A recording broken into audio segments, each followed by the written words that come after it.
Many may say that a family consists of a father, mother, and children, either having one child or many.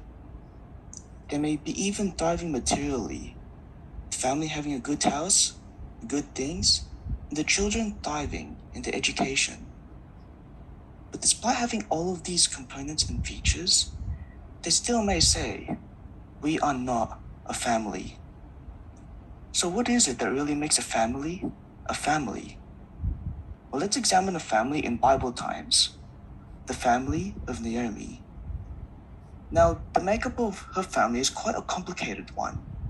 Her family went from having a father, a mother, two sons, and two daughter-in-laws, to being a widowed mother, which is Naomi, and a widowed daughter-in-law, which is Ruth. But this small and perceivably insignificant family was actually thriving. And this is because of a special quality that they possessed, which is mentioned in the Bible.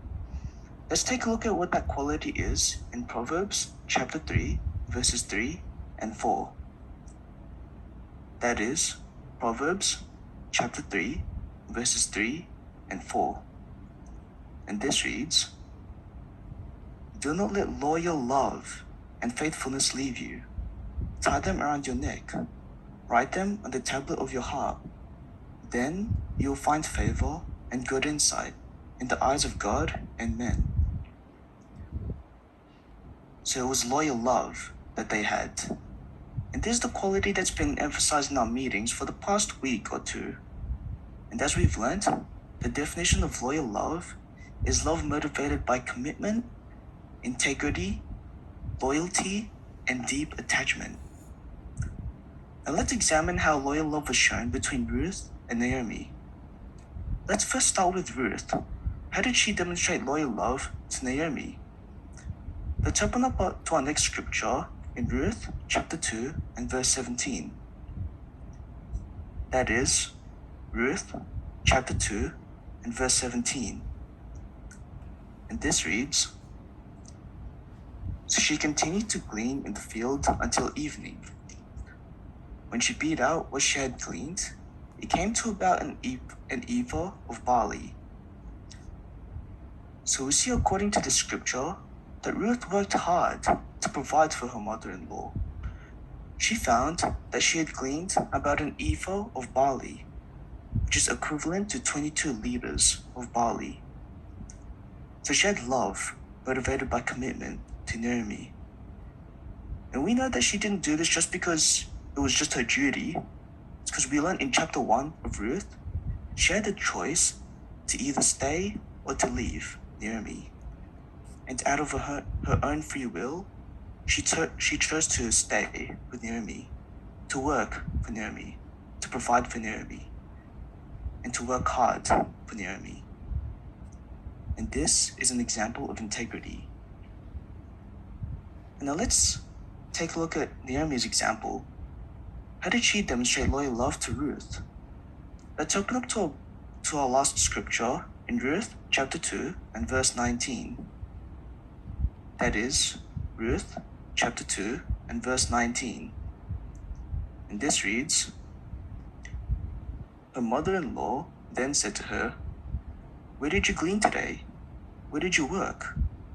May the one who took notice of you be blessed.' So she told her mother-in-law about whom she had worked with, saying, 'The name of the man I worked with today is Boaz.'"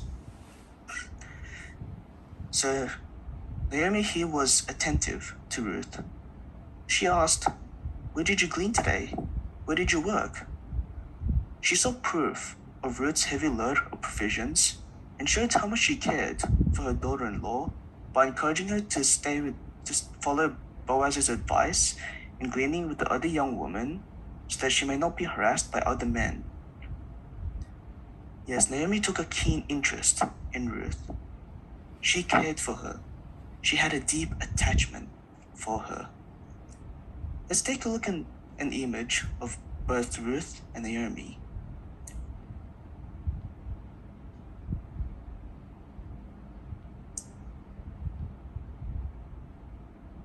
Just take a few seconds.